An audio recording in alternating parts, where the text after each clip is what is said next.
For today's presentation, I would like to welcome our guest presenter, Dorothy Steed. Dorothy is an independent healthcare consultant and educator within the Atlanta area. She was a Medicare specialist for a large hospital system, as well as a physician coding audit supervisor for another hospital system, totaling 40 years of experience in healthcare. Dorothy is an instructor at a state technical college in Atlanta, provides auditing and training in both facilities and physician services. Ms. Steed has written articles for several medical publishers and served as a contributing author for medical billing and coding training material. She writes online courses and is credentialed in medical coding, clinical documentation improvement, medical billing, medical auditing, utilization management, healthcare management, healthcare compliance, and patient accounts. So without further delay, I'll hand the call over to today's presenter. Dorothy, please go ahead. Hello everyone, and thank you for joining this webinar today about Medicare conditional payments. It is an area that seems to be very problematic. However, it is one that I have dealt with a number of times over the years, so I've decided to develop this information today to give you some direction about where you need to go. As we have just heard from Nikki, this is my bio on this screen that you see here. I will have contact information at the final presentation slide should you need to contact me further. But the underlying issue here is that when a Medicare patient presents with injuries, it is absolutely critical that the staff establish the circumstances of the injury. What this whole scope is about is that certain steps must be taken at strategic times. If those times are missed or delayed, it only delays your money, or it may just be a matter where you cannot be paid at all. So I wanted to first of all state that how you operationalize this will be up to the individual entity. What works well for one facility may not work that well for someone else.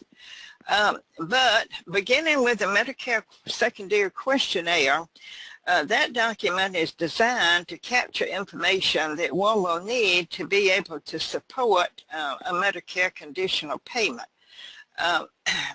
Different people handle this in different ways, but it seems to work better when the admission personnel actually poses the question to the patient and captures that information. If using a paper document where people are just asked to fill this out, often they leave information unanswered, or they may just put don't know or something like that. That's not going to be helpful when you try to support the rationale to get your conditional payment. So when a patient presents, whether it is in a hospital or a physician office, the fundamentals are really the same. There must be a determination about how the injury occurred and whether or not there's likelihood to be a third-party liability. So this is your time to get the most optimal information when the patient is actually present. Missing this opportunity will mean that you have to try to obtain it after the fact, which is more time consuming, probably not as accurate as you might get when the patient is right there in person. So the first area that we're going to look at is potential workman's compensation. This patient indicates a job-related injury. At this time, they should have some accompanying documentation from their employer that indicates that this is a workman's compensation situation, and also with some appropriate billing information. Now, if the patient is not responsive, they are otherwise incapacitated, there's other means that you may get this information. One of the fundamental resources is if the patient has been brought in by medical transport, they will have a document that they will submit to your team that is receiving the patient, and on that document will show where they picked this patient up. So if the patient just comes in by private automobile, not brought by a medical transport team, and you're unable to get that information at that particular time, then that should be treated as a self-pay patient until complete information is obtained. They should never be registered as a Medicare primary patient until verification of possible work-related liability. So it's important to keep in mind that this is not a Medicare issue until proven otherwise. And I will go over with you a little bit later in the presentation about how the payer will react to that submission of information. It is the patient's responsibility to report injuries to his or her employer for completion of the first injury report.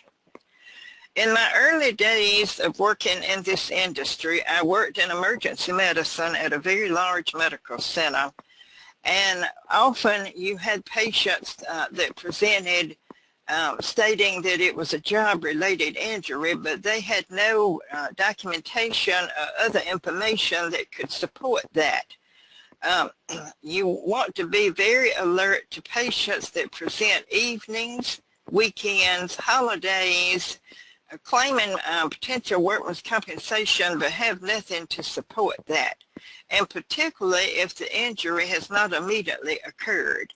So the patient should be informed at that time that they will have to be registered as a self-pay patient pending your verification from the employer that it is in fact workman's compensation. And I have known of situations where the employer actually denied workman's compensation liability for various reasons. So do not assume that it is a job-related injury until you have verification from that employer.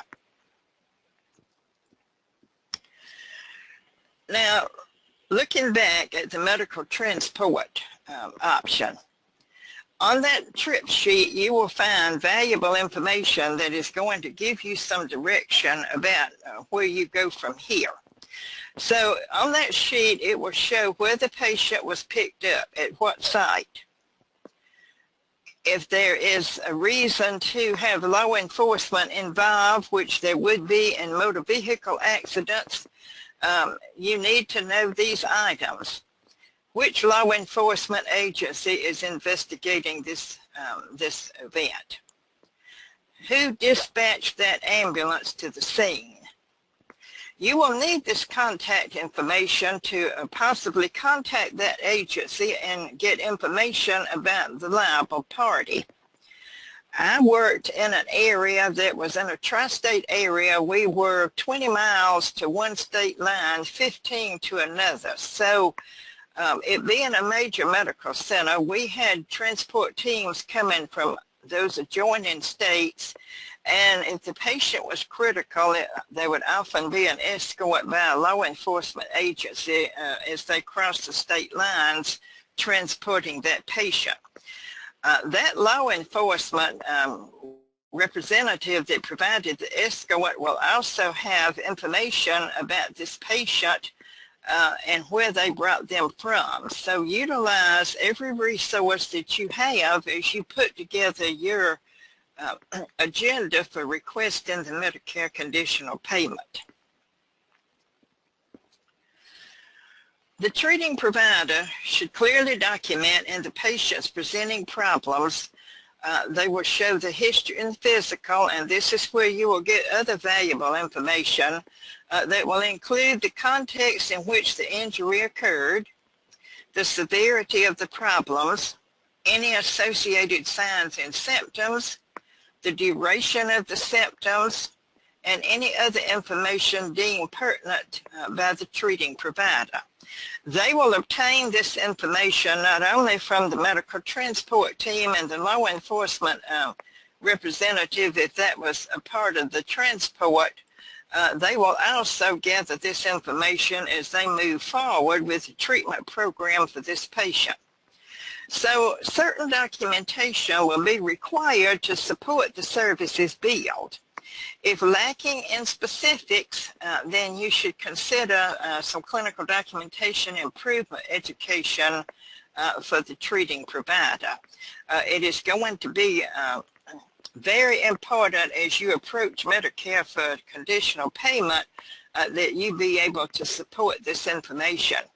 And fairly often as I review records, I see where the treating provider has documented the circumstances of the injury, whether it was job-related, motor vehicle accident, whatever the case may be, but yet at the point of registration, none of that information was actually taken by the patient access team, and so we have to start at the very beginning.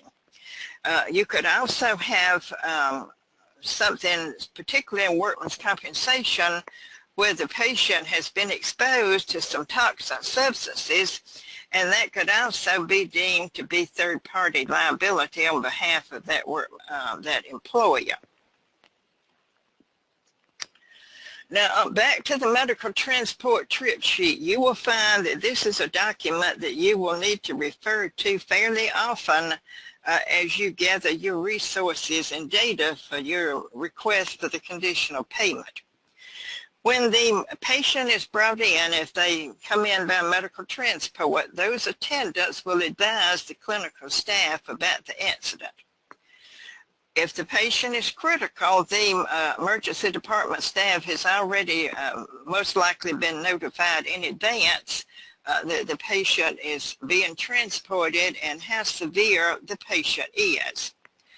If the patient is being transferred from one facility to another, such as a smaller hospital lacking in resources to manage the severity of the patient, and needs to initiate a transfer to another facility, there should also be documentation that would support that, certainly by the transport team, as well as law enforcement if they had provided the escort.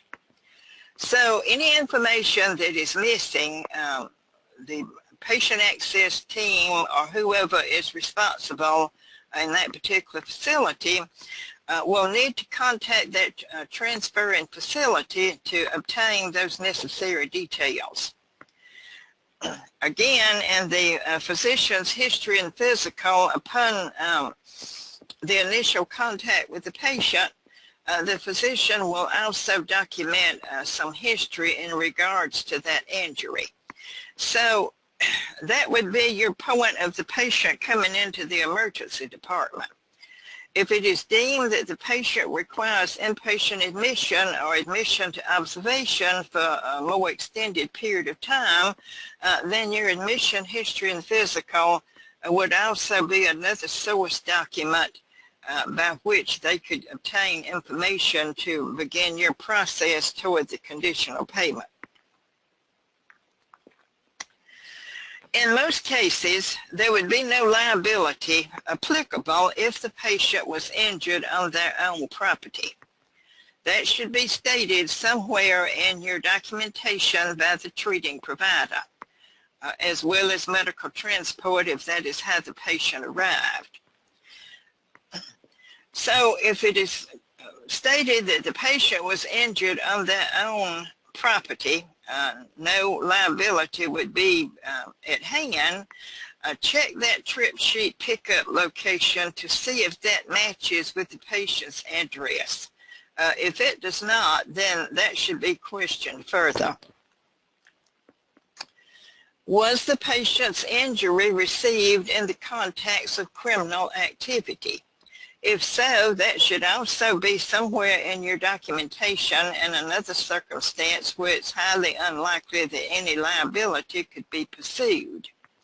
So refer any documentation by the physician in regards to the context of the injury. Another area would be slip and fall on property belonging to other parties. Now, clearly, in this particular case, you most likely will have third-party liability, and you will need to obtain information about the event and the location of the site where the slip and fall occurred. Contact the management of that location for liability information and billing instructions. Now, the patient should have reported any injury to the management of that site. I have had some patients to claim that they did not report that to anyone. However, we found later that they actually had. So find out who they spoke with and contact that entity. Again, you may have a patient that is working as a volunteer or for some entity with no liability coverage.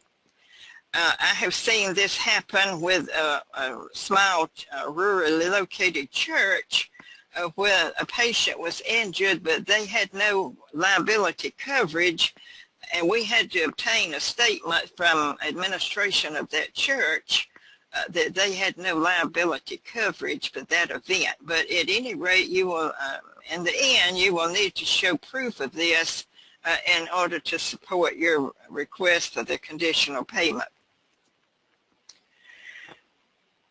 If the patient is unresponsive or otherwise unable to give any reliable information, obtain as much as possible from your source documents.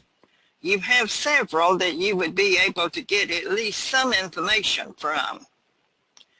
If the patient requires immediate admission to surgery for survival or stabilization, for that particular time, you may need to leave them as self-pay until that information can be obtained, or until family members arrive and you can obtain more detailed information from that resource.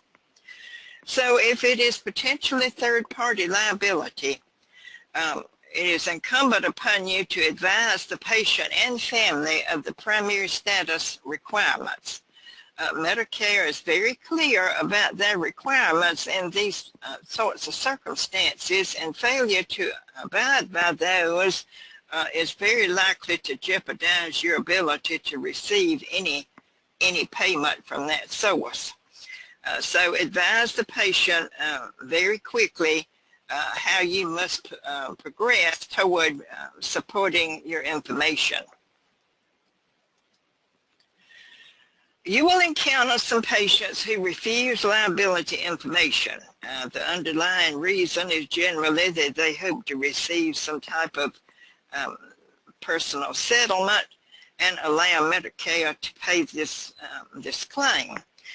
That will not occur, and the reason that it will not occur is that the Medicare processing system has very sophisticated edits built in that is going to identify this as very likely to be third-party liability.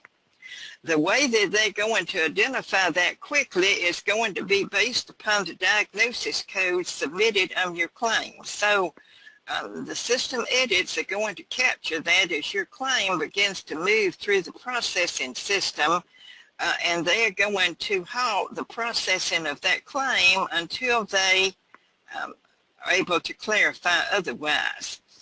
You will have patients that will be very vague and ambiguous about giving any liability information, asking that you just submit the claim to Medicare. Remember that those system edits are not going to allow that claim to pass.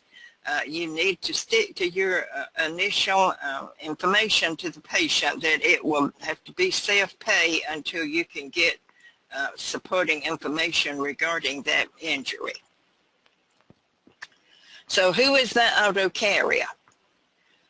Where are they employed? Where did the injury occur? To whom was the injury reported? This is not a choice that the patient can make, nor a choice that the provider can make. You will not be able to totally ignore the liability information. Patients are going to say it's too much trouble, I don't have the time, I may have to hire an attorney, etc. The end is that Medicare will identify this claim as a potential liability based upon the codes reported, and they are not going to allow it to progress through that processing system. So how will they start the recognition of this being a potential third-party claim?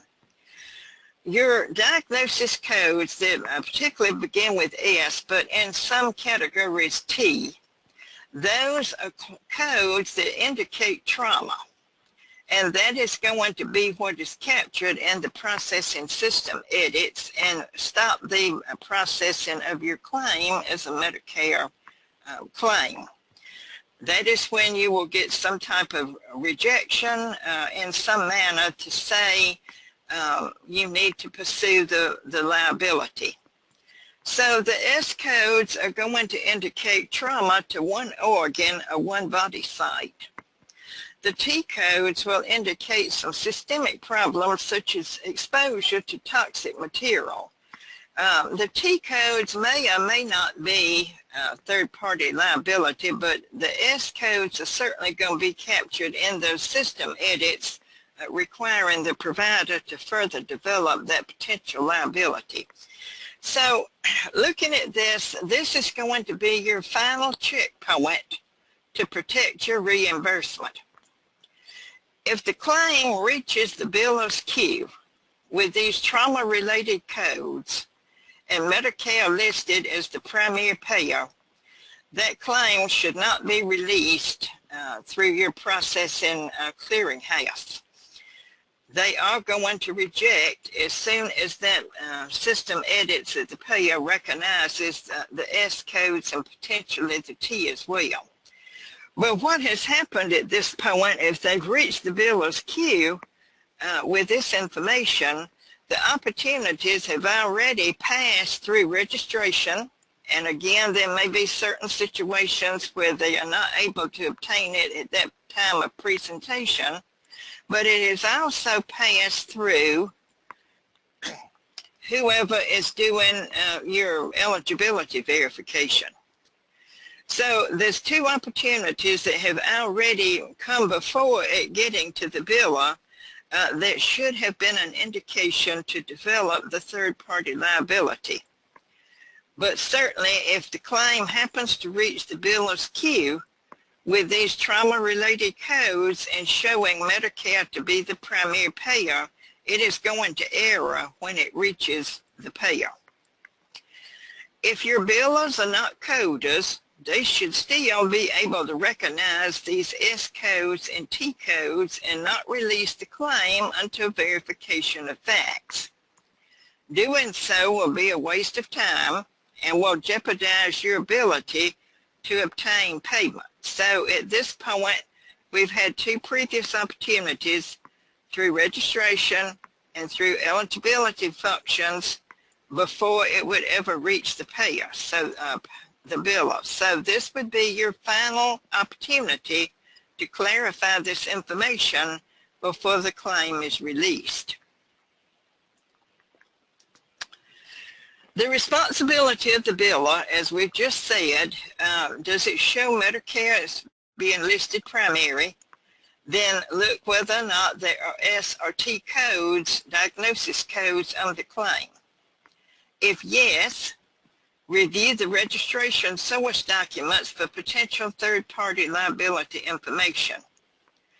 This is a critical checkpoint for identifying missing information and a training opportunity for obtaining correct and complete information. Now, Medicare has clearly stated in some of them processing information and manuals that it is the provider's eligibility verification process should include checking for Medicare secondary payer records on the common working file. Now, frequently I do hear people say, well, we didn't know. That is not going to sway Medicare's decision, because not only Medicare but other payers as well, once they have published some directives, and that is not followed, it allows them to take the position that the provider should have known. So this is actually published in some of Medicare's information that the provider is expected to check and see if there's an open MSP record of the common working file. So assuming that there is an open record, it would only be there because they have information that this beneficiary has been involved in a past accident. The next step is to see whether or not your claim falls within the dates established on that MSP record. Are your charges related to this accident? If yes, then they should be submitted to that primary payer. And we will talk momentarily about some circumstances that may come up regarding those types of matters.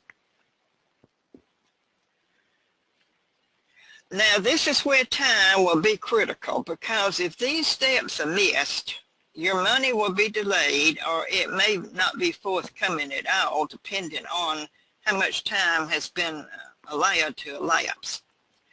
Once you have established the third party, a claim must quickly be submitted. It may go directly to that carrier. It may be submitted to an attorney, employer, or some other entity that is acting as representative in this case. But nevertheless, a claim must go out the door very quickly to that party. Make note of to whom you sent the claim, address, telephone number, and the date that the claim was sent. This is a critical time in protecting your ability to obtain payment from the third-party source. Particularly the auto policies generally have coverage limits for med pay, and the way that generally works is the first claims received are the ones that are going to utilize the funds. So if you wait, the cap may be reached and you have no option to get information from that third-party source. So do not miss your opportunity to be included in those benefits, keeping in mind that the first claims in are going to get the money until it reaches the cap.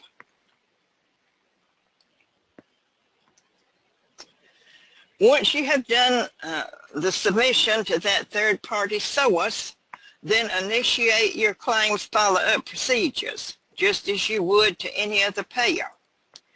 Document the times that you make contact with those people, whether or not it is the carrier, the attorney, or who it is that you have sent the claim to. Now, don't be swayed by a patient saying, just send me the claim, I will turn it in. You have no guarantee that they will do that, particularly if they are hoping to get a private settlement. And secondly, time is passing. You need your claim quickly to that source so you can be included in those payments that will go out until the cap is reached. Obtain documentation of any liability denial, exhausted benefits, or other evidence of liability dispute. Now, if they state on the phone that the benefits are exhausted or that the coverage has been terminated or other reasons that they may be denying liability, get that information in writing and also document to whom you spoke in regards to that statement.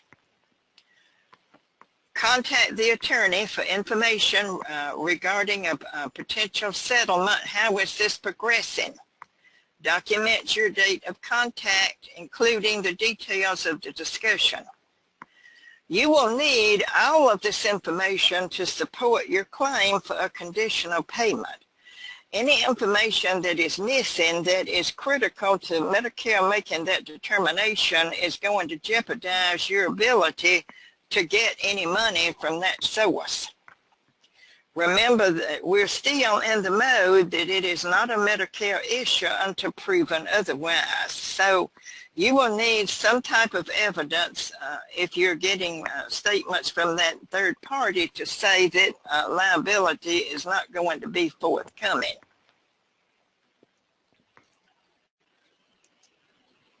So there's liability insurance, no-fault insurance, or workman's compensation cases.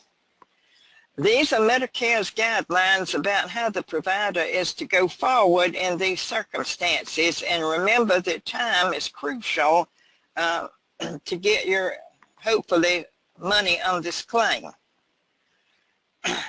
The Benefits Coordination and Recovery Center is going to be your point to initiate the potential conditional payment. So the first thing you do is that you contact this resource and report that you have a potential liability claim. They will collect information from multiple sources. They will research potentially Medicare secondary payout situations, and they will be responsible for making updates to the Medicare secondary payer files.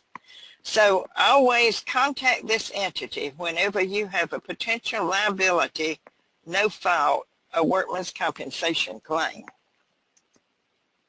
This is your contact information for this Benefits Coordination and Recovery Center. This is your telephone number, and that number will be answered Monday through Friday from 8 a.m. to 8 p.m. When you make contact with this source, you will need to give them this information about the beneficiary: the full name, the health insurance claim number, the gender of the patient, and the date of birth. Be prepared to give this information when you call this entity to start your effort to get the conditional payment. In regards to the case, be prepared to give them the date of the injury or accident, or first exposure if it was exposure to some toxic material, whether it is respiratory or ingestion. Describe the alleged injury, illness, or harm to the patient. State the type of claim you have. Is it liability? Is it no fault? Is it workman's compensation? Next, you will need to give them the representative's information. Who is the attorney or other party that is representing your patient in this case with the third-party liability? Give the name, address of the law firm if they are representing the patient. Include complete address and telephone number. I would never recommend calling this Benefits Coordination and Recovery Center without complete information, because as soon as you have information that is critical to them managing this file, they are probably going to ask you to get that and call them back.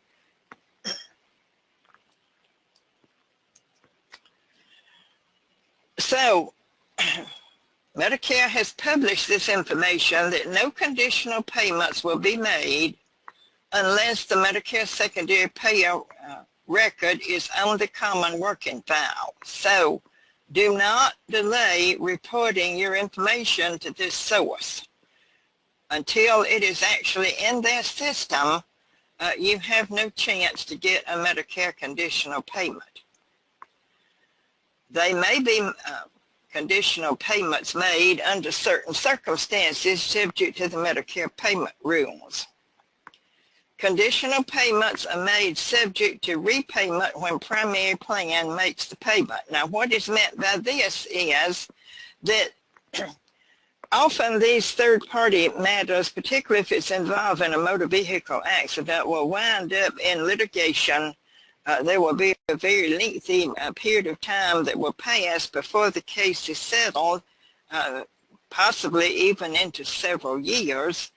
And the Medicare conditional payment structure is there to assist providers in getting some money to operate on in the interim. So what will happen is that if Medicare decides to make the conditional payment based upon the provider giving complete information to the Benefits Coordination and Recovery Center, they will put that third party on notice that they are making a conditional payment, And if and when settlement is reached, they would be liable to reimburse the Medicare program for the conditional payments already made. So any time that is allowed to elapse when you don't have complete information and you haven't reported this to the Benefits Coordination and Recovery Center simply means that you're delaying the potential time to get money. Now, when will they make a conditional payment? So the steps that must be taken, as I already mentioned, that the claim must be submitted to some liability source, whether or not it is the payer, whether or not it is an attorney, some source that will represent this patient in this third-party matter. There is an expectation that payment will be recovered, so there's a hope that settlement will be obtained when the payer's status or liability settlements are resolved. You do not expect payment to be received promptly. Now, this is going to be critical as you do your claims follow-up with this third-party source, that you continue to ask about the status of this claim, whether or not they expect to reach settlement. Is it being disputed? Is it still undecided by the courts, etc.? Because there is a 120-day stipulation. So this means that for a minimum of 120 days, you would not be able to expect a conditional payment from Medicare. So you do expect eventually them to settle, or the attorney does, but there is no payment expected within 120 days. So beginning at the time that you have submitted the claim to the third party, and 120 days have passed and there's no money received, there's no evidence that you're going to receive it in the near future, then you will need to do the following. There will be a date that you've already established as 120 days. This is your time to count. Now, I have worked with some providers that when I have said, I believe the 120 days have passed, you need to go ahead now and request your Medicare conditional payment. It turned out that they had not ever submitted any claim to any third-party source. So essentially your 120 days start today if you've already delayed taking action. So time is critical, as we've mentioned at the very beginning of this presentation. So if you're a facility billing under UB and you have determined that there is no liability in existence based upon whether or not it occurred on the patient's property, or your third-party source has denied any liability, and you have this evidence in writing, then you put on your claim occurrence code 05. So the patient tells you that they were on their own property, they had an injury of some sort, there's no liability that could be pursued in that matter, then you're going to go ahead and submit your claim showing occurrence code 05 and the date of this injury. And in the remarks, you will provide an explanation including a descriptor of the accident and the place of occurrence. So with the electronic claims that we deal with today, these edits are going to be critical. They are entered by your billing staff appropriately to the claim. So no liability, occurrence code 05, the date of the accident, and in remarks, provide a brief explanation about the accident and the place of occurrence. If the patient is a crime victim, they've been subject to some sort of assault action or whatever, then you may also indicate with occurrence code 06 and the date of that occurrence. So the 06 is going to indicate to Medicare that the patient received these injuries based upon being a crime victim. If you're submitting professional services under 1500, then of course you have no way to report the occurrence code of 05, but in the remarks you still need to provide an explanation including the description of the accident and the place of occurrence.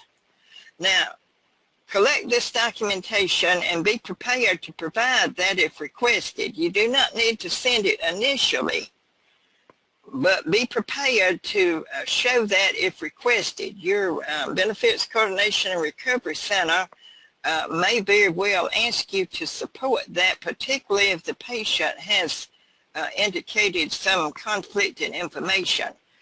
Very likely they are going to contact the patient and ask for verification of certain facts that's been reported by the provider. So collect your data and be prepared to submit that if requested. So with the conditional payment, you've already established that there is liability and that they are likely going to be responsible for paying something on this claim when all is said and done.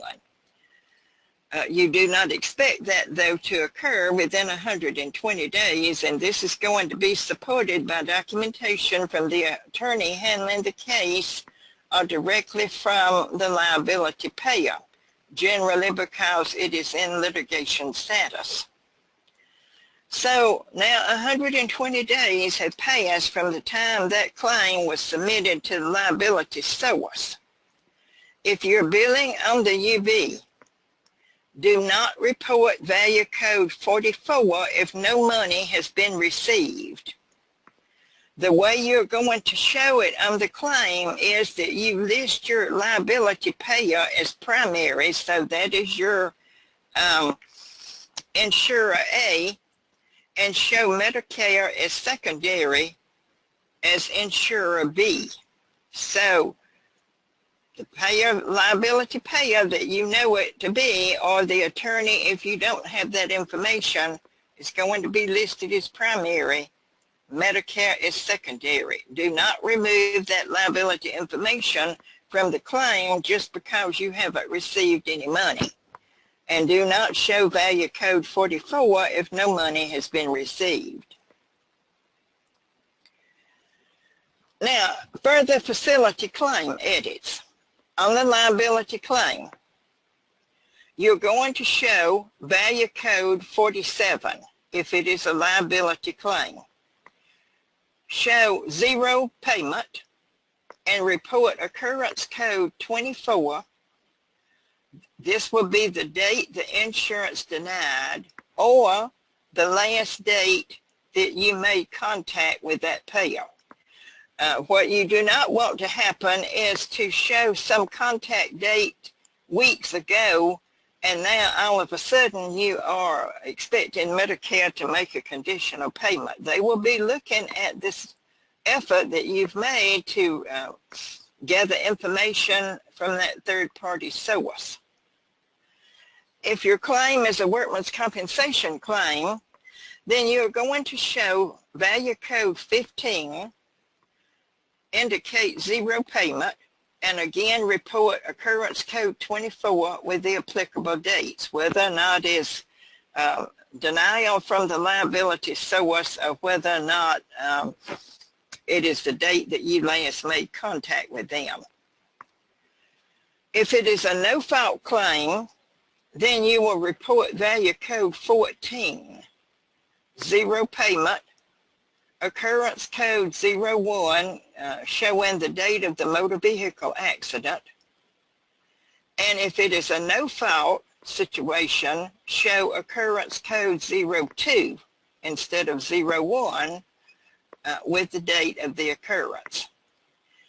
And then show occurrence code 24 in both cases. Always 24 is going to indicate either the time that you received a denial or the last date you made contact. If you're reporting for professional services, report this applicable information in the remarks. Just would be no need to show these codes that would go on the UB, but you still need to show the applicable information in your remarks. And again, be prepared to submit your supporting information if requested.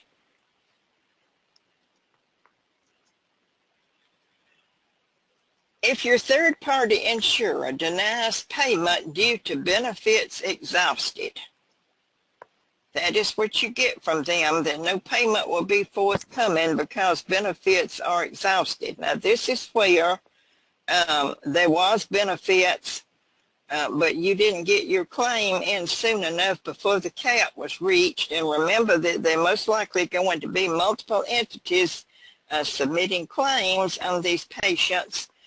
First claim in is going to get the money. So you've gotten a denial that the benefits are exhausted. Do not submit the MSP claim with the applicable edits.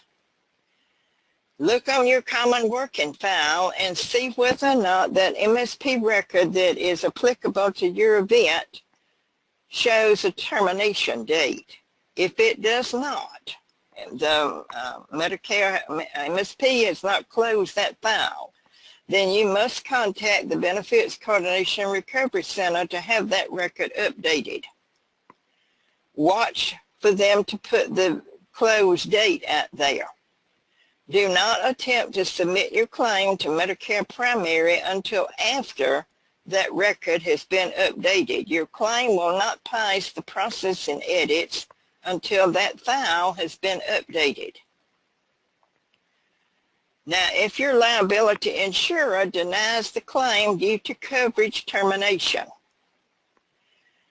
the MSP file does not show a termination date, then contact them to have this record updated. Remember that they are going to be moving forward based in part on information supplied by the provider. Now, they will utilize other resources to determine whether or not it is appropriate to close that file. But until you see that date up there that that file is closed, keep in mind that your claim is not going to pass the Medicare system edits. In the remarks, then explain that the benefits have been exhausted. So keep in mind that things are not going to happen in a progressive manner until information is supplied by someone.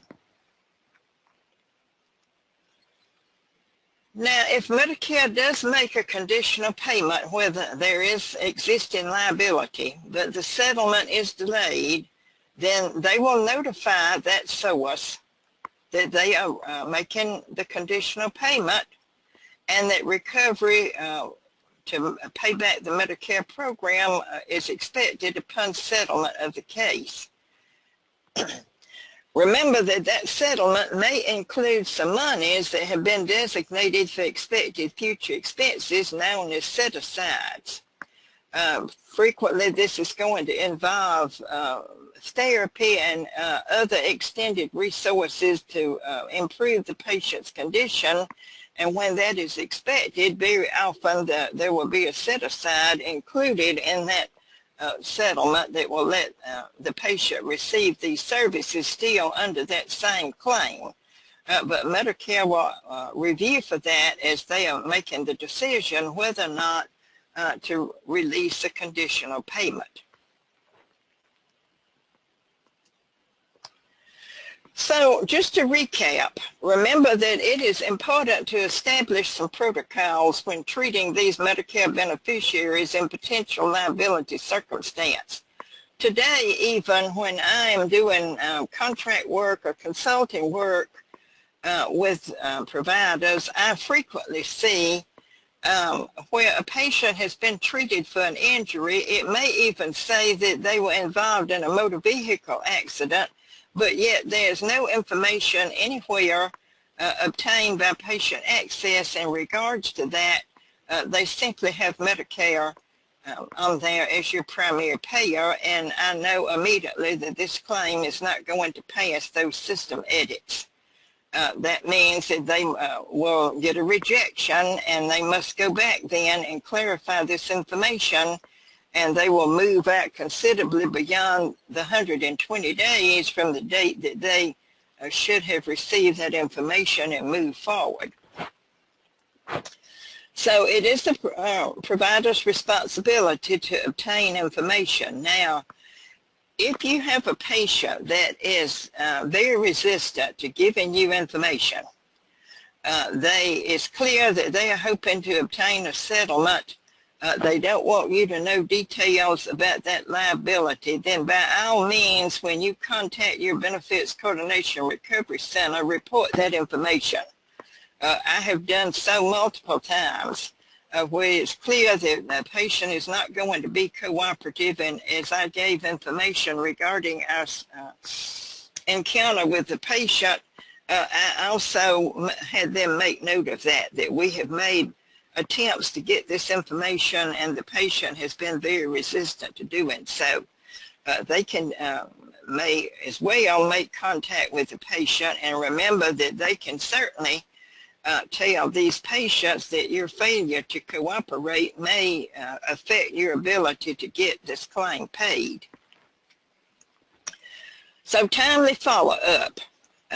Follow your third-party efforts. Make sure that it's documented, the date, who you spoke with, what information you got, anything you received in writing. If you've determined that no payment is going to be forthcoming, then at least not in the near future, then submit your claim, your MSP claim, with the required edits. You again are going to have patients, and I have, after multiple contacts with the patient, they have admitted that they were not forthcoming with that information because they hoped to get that private settlement and didn't see any reason why Medicare could not pay their claim. But remember that it is going to be identified very early if you submit it to Medicare based upon the diagnosis codes that will be reported. So use your source documents that we've already mentioned. That would be any medical transport trip sheet, documentation from your treating provider. The patient has been admitted. You've got your admitting history and physical regarding the circumstances from your attending physician. If the patient came with law enforcement escort, that agency that provided the escort will also have some information. So you will have several different source documents by which you can pull together some data to begin your appeal to Medicare to get the conditional payment. So this is my contact information. This is the primary publication that Medicare has out there, publication 100-5, section 30.2. Should you want to review that, it does pretty much reiterate what we've talked about today. And remember that your goal is to get some money on this claim in an appropriate manner. If you wish to contact me, I don't want to get into how you would operationalize this internally. It's going to be based upon that particular entity and the resources that you have. I can give you some feedback about how it's been handled in places I have worked with, should you wish to contact me about that. And so with that, we're very near to our time, and I'm going to turn it back over to Nikki. Thank you so much, Dorothy. Great information, very timely information. I tell you, your 40 years of experience is evident in today's content. We did get some questions to come through as you were presenting, and it was so funny to watch the responses say, oh, never mind, she just covered it. And we had that conversation right before the webinar, that you have really taken all of the times that you presented and updated and kept this information really, really timely. So I will address one question just regarding the replay and the slides. So if you missed the announcement at the beginning, if you joined a little late, we do have the slides available right now. You can expand the handout section on the right side of your screen and select the PDF icon to download the handouts. You will also receive a copy of the replay, which will be available in the next few days. All right, so I am just going to, as I talk about just a few events that HFMA has coming up, feel free to type in any last minute questions. So I would like to make you aware of a couple of events for those in the Colorado area. On August 14th, HFMA Colorado is partnering with MGMA to host their annual golf tournament.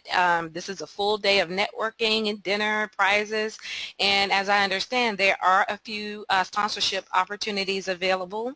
And also be sure to save the date for the Fall Rule Conference scheduled for September 20th through the 22nd in Grand Junction, Colorado. They are currently accepting submissions for our speaking spots, and there are some sponsor and exhibit opportunities there as well. So to learn about either event, be sure to visit hfma-co.org to get more information. So thank you again to our guest presenter, Dorothy, just a wealth of knowledge. I'm so honored to have you here with our HFMA crowd. And I'd like to thank everyone for taking time out of your day to participate on our call, and look forward to joining you next month for our next installment on the webinar series. Thanks, everyone. Thanks again, Dorothy. And thank you, everyone, for joining today. I hope you have a good afternoon.